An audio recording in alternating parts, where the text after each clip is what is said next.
नमः शिवाय। इस आगाज के साथ मैं हर उस इंसान का स्वागत करता हूँ जिसने प्ले बटन पर क्लिक कर शिव भगवान से इन 11 पाठों, इन 11 सीख और इन 11 लेसन्स को सीखने की इच्छा जताई है।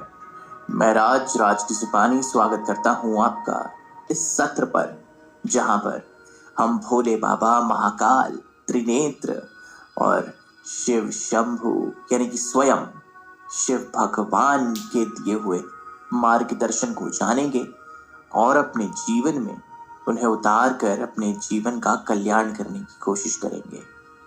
राज की जुबानी सिर्फ और सिर्फ कोको एफएम पर सुने जो मन चाहे। चलिए महाकाल के द्वार कैलाश नाथ की तरफ। भगवान शिव से पहली सीख, come what may you must never tolerate evil. जो भी हो जाए, पाप और बुराई को कभी बर्दाश्त नहीं करना चाहिए। भगवान शिव को कहा जाता था, अंग्रेजी में एक वाक्य है, द डिस्ट्रॉयर ऑफ एविल, जिसके मायने हैं बुराई और पाप को नष्ट करने वाला। इसके सबसे बड़े उदाहरण है भगत सिंह। वो अपने आप में तो एक नास्तिक थे, मगर भगवान शिव की सीख पर उनका नाम और उनका काम सटीक बैठता है। उनसे अंग्रेजी शासन का न्याय सहन नहीं हुआ। जो यातनाएं अंग्रेज भारतीय लोगों पर कर रहे थे, वो उनसे देखी नहीं गई और महज 21 साल की एक छोटी सी उम्र में भारत देश को स्वतंत्र करने का सपना देखा। दिल्ली के संसद भवन में जाकर बम का धमाका किया और बहरे सोए हुए ब्रिटानिया के साम्राज्य के कान खड़े कर दिए और अंग्रेजों को भारत देश में बहरा कर दिया। क्रांतिकीय संग्राम में भगत सिंह का नाम सबसे ऊपर लिया जाने लगा और आज भी भारत देश के सबसे महान और सबसे वीर क्रांतिकारी है, जिस पर डर कभी काबू न कर पाया और जिससे अन्याय, पाप और बुराई कभी सहन नहीं हो सकी। बने रहिए हमारे साथ शिव भगवान से दूसरी सीख जानने के लिए, जो कहती है आत्मनियंत्रण जीवन को पूर्णता से जीने की कुंजी है। भला क्यों और कैसे, ये जानने के लिए आने वाली इस दूसरी सीख को जरूर सुनिएगा।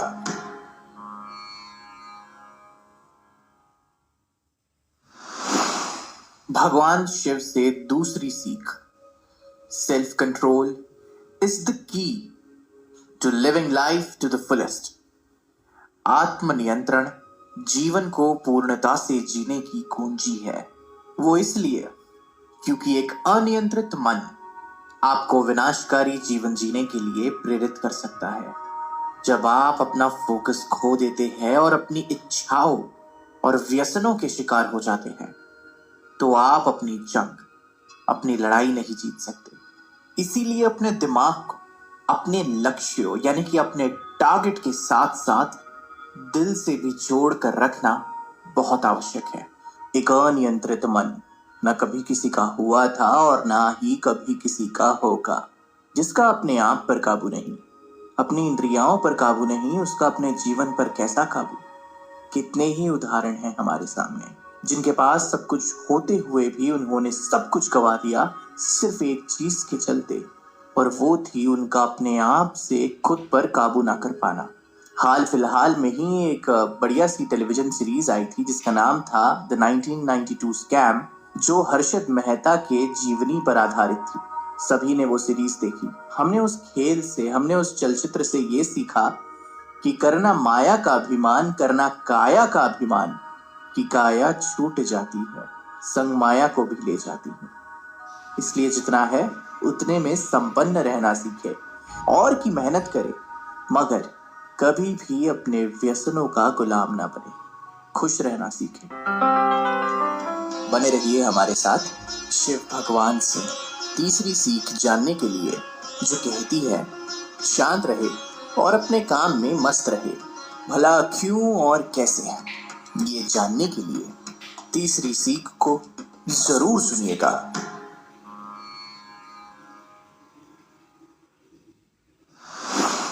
भगवान शिव से तीसरी सीख, ये सबकी पसंदीदा होगी, keep calm and carry on.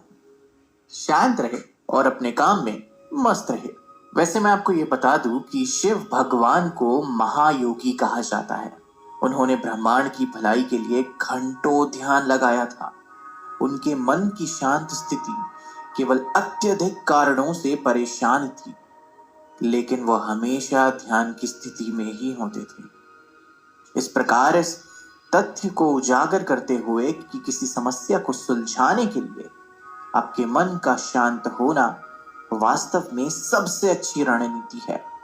अब भला हिंदुस्तानी होते हुए हमें इस सीख के लिए कोई दूसरा उदाहरण चाहिए जो हमारे बीच में ना हो। सबसे बड़ा उदाहरण इस सीख का है महेंद्र सिंह धोनी, हमारे कप्तान, जिनका जीत में भी एक सा स्वरूप और हार में भी एक सा स्वरूप। खेल असमंजस में हो तो भी एक सा स्वरूप और खेल मुट्ठी में हो तो भी एक सा स्वरूप। और ये स्वरूप है शांति का, जो उन्हें दिलाता है विजय और जो उन्हें आज बना गया है इस देश का एक कीर्तिमान खिलाड़ी, जिसे सदैव याद किया जाएगा। और इनकी सबसे बड़ी ताकत क्या है? इनका गुस्सा, इनकी चुस्ती, इनकी स्फूर्ति? जी नहीं, जो इनकी सबसे बड़ी खूबी है वो है इनका अपने आप पर शांति का कवच ओढ़े रखना। कोशिश कीजिए, क्या पता शायद आपको भी काम आ जाए। स्वयं पर संतुलन और मन का शांत होना अत्यंत जरूरी है। बने रहिए हमारे साथ शिव भगवान से चौथी सीख जानने के लिए, जो कहती है कि भौतिकवादी खुशी लंबे समय तक नहीं रहती।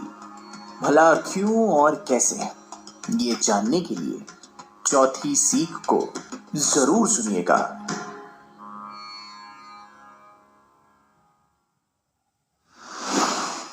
भगवान शिव से चौथी सीख उन लोगों के लिए जो अपनी खुशी चीजों में ढूंढते हैं।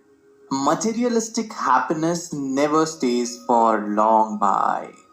भौतिकवादी खुशी कभी भी लंबे समय तक नहीं रहती है। एक दफा जरा शिव भगवान की पोशाक पर एक नजर डालें। ठीक है, आप क्या देखते हैं? केवल त्रिशूल और डमरू से लैस। भगवान शिव हमेशा धन से दूर ही रहे। यदि आप धन और भौतिकवादी चीजों से ही जुड़े हैं तो आप अपने जीवन में कुछ भी नहीं कर रहे हैं, क्योंकि भौतिकवादी आनंद, मटेरियलिस्टिक हैप्पीनेस अस्थायी है, अनस्टेबल है। आपको घटनाओं और अनुभवों में इस जीवन में अपनी खुशी खोजने की जरूरत है, ना कि चीजों में जो मिट्टी से आई थी और एक दिन मिट्टी में ही मिल जाएगी। इस सीख का सबसे बड़ा उदाहरण और हमारे लिए मार्गदर्शन है हमारे पूर्वज। वो पीढ़ी जो खुले आसमान के नीचे जीना जानती थी। वो पीढ़ी जिसे कभी ज्यादा चीजों की जरूरत नहीं पड़ी। और वो पीढ़ी जिसने अपने जीवन को एक शांतिमय और सुख के भाव के साथ जिया। और आज हमें देखिए, हमारे पास इतने सारे यंत्र होते हुए भी, इतनी सारी चीजें होते हुए भी हमें कहीं खुशी का एहसास ही नहीं मिलता, क्योंकि हमारी खुशी उन चीजों में अटक कर रह जाती है। हमें लगता है कि हमने इन चीजों को खरीदा है, लेकिन हम ये नहीं समझ पाते कि हम खुद इन चीजों के गुलाम हो जाते हैं। जितनी कम चीजों का आपको लोभ होगा, उतना ही खुद को संपन्न, सुखी और एक खूबसूरत मन की रचना करेंगे, जो चीजों से और चीजों से उत्पन्न होती हुई खुशी से, यानी कि मटेरियलिस्टिक हैप्पीनेस से नहीं भरा है, बल्कि जीवन के असल मूल्य से भरा है, और जो कि है खुद जीवन, खुला, आजाद और बेबाक। बने रहिए हमारे साथ शिव भगवान से पांचवी सीख जानने के लिए, जो कहती है नकारात्मकता को शालीन तरीके से खत्म करें। भला क्यों और कैसे, ये जानने के लिए पांचवें अंश को जरूर सुनिएगा।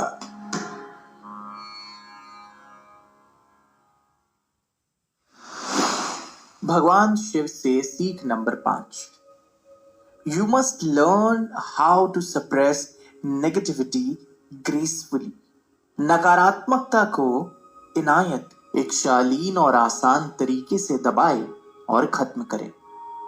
महाकाल शिव भगवान एक नीलकंठ थे, क्योंकि उन्होंने हलाहल नाम का जहर निगल लिया था, विष निगल लिया था, जो समुद्र मंथन के दौरान निकला था। केवल शिव भगवान ही इस विष को पी सकते थे और इसे अपने गले में दबा कर रख सकते थे। इस घटना से पीछे हटने का महत्वपूर्ण सबक हमारी प्रगति में नकारात्मकता लाना है और इसे सकारात्मकता में, पॉजिटिविटी में बदला जाए, इसी पर आधारित है। शिव भगवान की ये जब कोई साथ नहीं होता तब भी बस उसे एक ईश्वर का साथ आपके साथ हमेशा होता है, और जब हर कोई साथ होता है तो आपको अहम के झलकावे के कारण ऐसा प्रतीत होता है कि ये सब तो मेरे वजह से है, लेकिन नहीं, ये सब भी सिर्फ उस एक ईश्वर के ही आशीर्वाद के कारण है। तो जब आपको नकारात्मकता घेर ले तभी भी आपको नकारात्मकता के तले नहीं दबना चाहिए, बल्कि उसे दबाना चाहिए। किससे? सकारात्मकता से। भले ही मुट्ठी भर सकारात्मकता से शुरुआत कीजिए, देखते देखते ये मुट्ठी भर सकारात्मकता आपके पूरे शरीर में समा जाएगी और नकारात्मकता के एक कण मात्र हिस्से को भी आपके मन और तन में समावेश नहीं करने देगी। वक्त में थोड़ा पीछे ले चलता हूं, वो समय जब लक्ष्मण और राहुल द्रविड़ ने पारी संभाली थी फॉलो ऑन के बाद विश्व विजेता ऑस्ट्रेलियाई टीम के खिलाफ टेस्ट मैच में।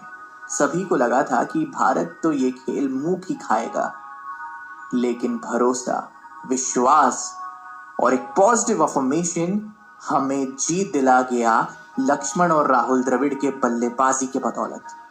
और ये पूरा श्रेय इन दो खिलाड़ियों को जाता है और इनके ऊपर बनाए गए विश्वास, भरोसे और हर एक सकारात्मकता से भरा हुआ विचार जो उन तक पहुंचाया जा रहा था और जो वो महसूस कर पा रहे थे।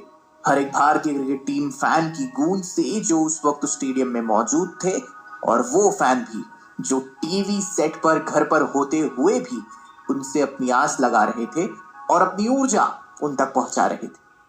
इसलिए बुरे से बुरे हालात में भी अपनी उम्मीद को न खोइए, क्योंकि उम्मीद पर ही दुनिया कायम है और उम्मीद है तो जीवन है। बने रहिए हमारे साथ शिव भगवान से। छठवीं सीख जानने के लिए, जो कहती है कि इच्छाएं आपके विनाश का कारण बनेगी, भला क्यों और कैसे, ये जानने के लिए ये छठवीं सीख जरूर सुनिएगा।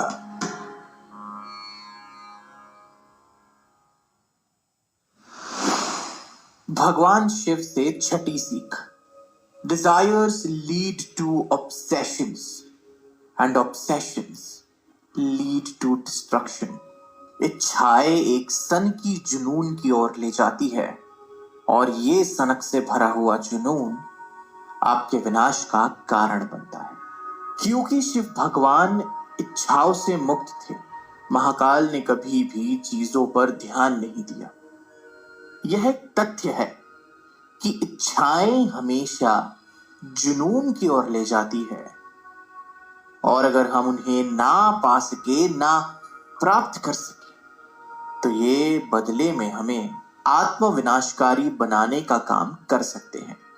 द्वितीय विश्व युद्ध, वर्ल्ड वॉर II, जर्मनी के तख्त पर बैठा हुआ तानाशाह डिक्टेटर, एक सनकी और न जाने किन विचारों से भरा हुआ दिमाग, जिसे पूरी दुनिया ने कहा हिटलर, जो 6 करोड़ यहूदियों का हत्यारा है, उसके पास क्या कुछ नहीं था।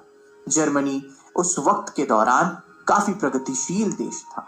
धन, दौलत, सेना, ताकत और उनके देश के लोग सभी सुख, समृद्धि और भरपूर जीवन का आनंद ले रहे थे। लेकिन एक सनकी सोच, एक दीवानगी, ये कि मैं बनूंगा पूरे विश्व का राजा और हथियाऊंगा, कब्जा करूंगा पूरे यूरोप पर, इस घटना ने पूरे इतिहास को बदल कर रख दिया। द्वितीय विश्व युद्ध का आगाज हुआ जब जर्मनी ने अपने से कमजोर देशों पर हमले के साथ शुरुआत की और यूरोप पर जंग का ऐलान कर दिया।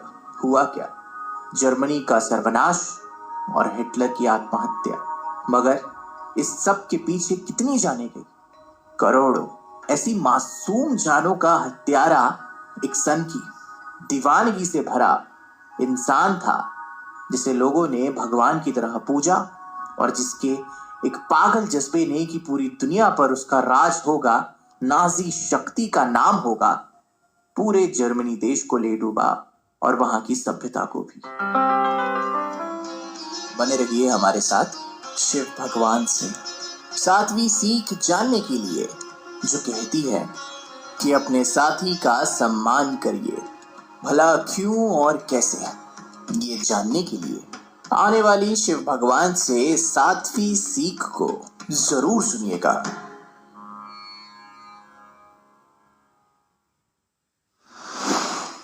भगवान शिव से 7वीं सीख, रिस्पेक्ट योर बेटर हाफ। अपने बेहतर आधे का सम्मान करें, यानी कि अपने पार्टनर, अपने पति या अपनी पत्नी का सम्मान करें। आसान शब्दों में अपने साथी का सम्मान करें और उनका साथ निभाए, शिव भगवान की तरह। शिव भगवान अर्धनारीश्वर थे, जहां उनका आधा हिस्सा पार्वती थी।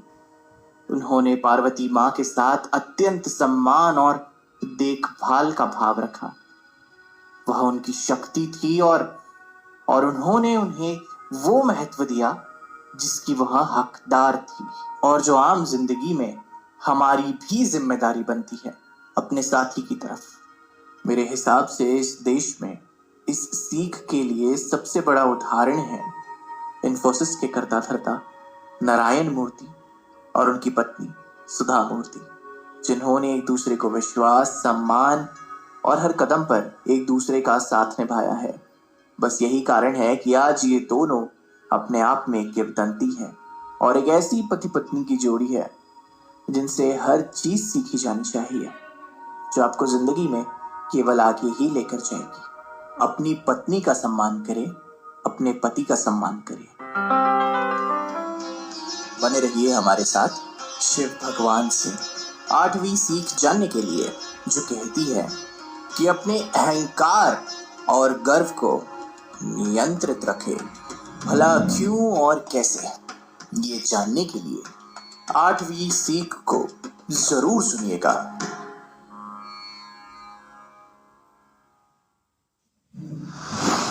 शिव भगवान से 8वीं सीख, you must control your ego and let go of pride. आपको अपने अहंकार को, घमंड को नियंत्रित करना चाहिए और गर्व से जितना दूर हो सके उतना रहना चाहिए, शांत मन से। आपका अहंकार, आपका घमंड एकमात्र ऐसा काम है जो आपको महानता प्राप्त करने से रोकता है। यही आपका अहंकार आपके लक्ष्यों और आपके सपनों के बीच आता है और आपको कम प्यार करने वाला बनाता है। ऐसा कहा जाता है कि शिव भगवान ने अपने अहंकार को बनाए रखने के लिए अपने त्रिशूल को धारण किया। उन्होंने कभी अपने अहंकार को खुद से बेहतर नहीं होने दिया। दूसरी ओर ना ही उन्होंने किसी और के अहंकार को सहन किया।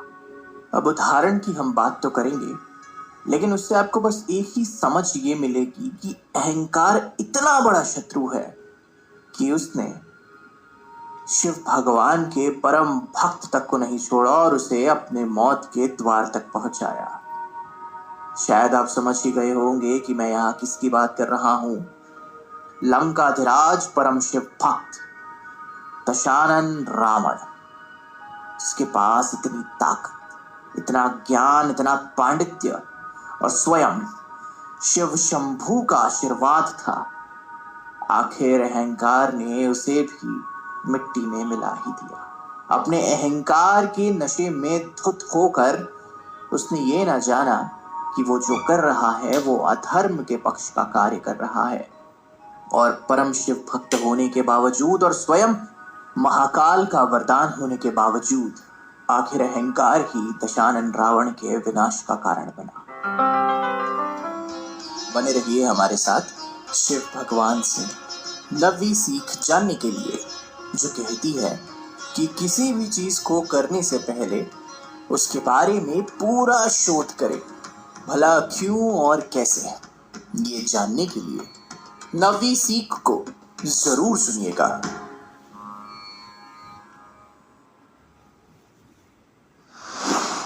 भगवान शिव से 9वीं सीख। Do thorough research on something you are likely to get into. किसी ऐसी चीज पर पूरी तरह से शोध करें जिसमें आप जाने की संभावना रखते हैं। शिव भगवान महाकाल के जटाओं में बंधी, मेरा मतलब है बालों में गंगा, अज्ञानता के अंत का प्रतीक है। इसका मतलब है कि आपको पता होना चाहिए कि आप क्या कर रहे हैं। तथ्यों के बारे में इनकार करने से मदद नहीं मिलेगी और केवल असफलता का ही द्वार खुलते रहेगा। पहले जानो, फिर उसमें आगे बढ़ो। उदाहरण के तौर पर आपको एक मिसाल बताता हूं कि ऐसा कहा जाता है बड़े बड़े विख्यात विज्ञानियों द्वारा कि बड़ी से बड़ी जंग ताकत से नहीं बल्कि इंफॉर्मेशन से जीती जाती है, जानकारी से, खुफिया जानकारी। और जिस इंफॉर्मेशन को हथियाने के लिए बड़े से बड़े खिलाड़ी अपनी जान की बाजी तक लगा देते हैं, फिर सिपाही मोहरों की तरह उस जानकारी, उस इंफॉर्मेशन के हिसाब से धावा बोलकर अपने लक्ष्य को पाते हैं और दुश्मन को उसके अंजाम तक पहुंचाते हैं। मगर यह बहुत जरूरी है कि जंग में जाने से पहले अपने दुश्मन को, यानी कि अपने चैलेंज को अच्छे तरीके से जानना, बूझना, समझना, परखना वेरी इंपॉर्टेंट, बहुत जरूरी है। एंड जी हाँ, इट शुड बी कंपल्सरी। जंग तो लड़ी जाती है, मगर एक जंग और होती है जो जंग के मैदान के बाहर लड़ी जाती है, और वो जंग होती है अपने दिमाग को सही जानकारी से भरने की, जो आपको सही वक्त पर काम आए। बने रहिए हमारे साथ शिव भगवान से 10वीं सीख को जानने के लिए, जो कहती है कि सब कुछ अस्थायी है। उसके बारे में पूरा शोध करें, भला क्यों और कैसे। ये जानने के लिए 10वीं सीख को जरूर सुनिएगा।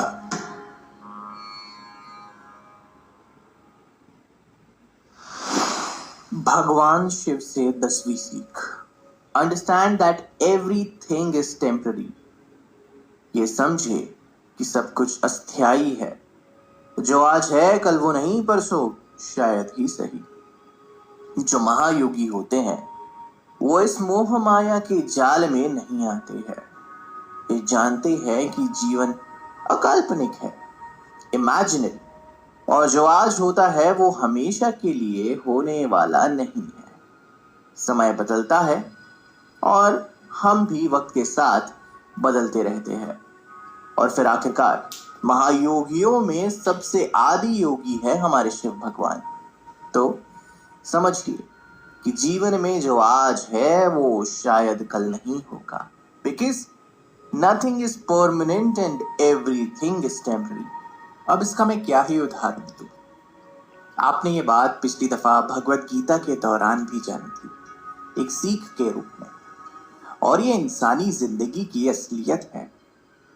परिवर्तन ही संसार का नियम है और कभी भी कोई चीज हमेशा के लिए वैसी नहीं रहती। वक्त बदलता है, इंसान बदलते हैं, हालात बदलते हैं। कोई राजा से रंग तो कोई रंग से राजा, कोई अर्श से फर्श तो कोई फर्श से अर्श। यही जीवन का चक्का है, कभी उत्तर कभी दक्षिण। आप कब कहां पहुंच जाए या कब कहां से निकल आए, कभी कोई इसका दावा नहीं कर सकता। बस यही जीवन है और इसी तरह से जीते जाना है। रुकिए मत, अपने आप पर से भरोसा ना खोइए। दुख अगर महसूस हो रहा है तो याद रखिए कि सुख के दिन भी आएंगे।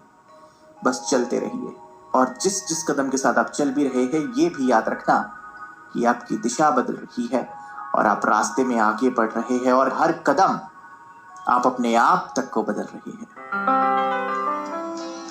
बने रहिए हमारे साथ शिव भगवान से 11वीं सीख को समझने के लिए, जो कहती है कि नृत्य की कला होती है नटराज से, भला क्यों और कैसे। ये जानने के लिए 11वीं एवं अंतिम सीख को जरूर सुनिएगा।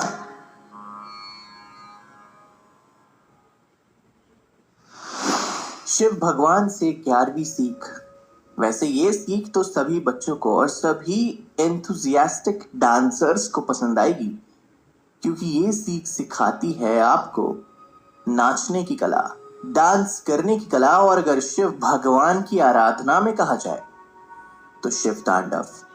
भगवान शिव त्रिनेत्र, इन्हें एक और नाम से पुकारा जाता है, वो है नटराज, यानी कि नृत्य के राजा, द किंग ऑफ डांस, और इन्हें पूरे विश्व में इसी रूप में जाना जाता है। यद्यपि उनके इस तांडव ने दुनिया को नष्ट कर दिया था, प्रलय के मुख पर लाकर खड़ा कर दिया था, लेकिन यह भी एक कला थी जो इनसे हम इंसानों को मिली है, और जिन लोगों को इस कला का इस्तेमाल पूर्ण रूप से आता है उनके लिए यह कला किसी वरदान से कम नहीं। तो जी खोल कर नाचे, बिल्कुल शिव भगवान की तरह, लेकिन तांडव ना करे, क्योंकि वो सिर्फ शिव भगवान ही कर सकते हैं जब उन्हें अत्यंत क्रोध का एहसास होता है। तो सुनिए आपने 11 सीख, 11 लेसन्स फ्रॉम त्रिकाल त्रिनेत्र भोलेनाथ कैलाशनाथ शिव शंभू, शिव भगवान की, जो देती है आपको जीवन और मृत्यु का मार्गदर्शन। राज की जुबानी सिर्फ और सिर्फ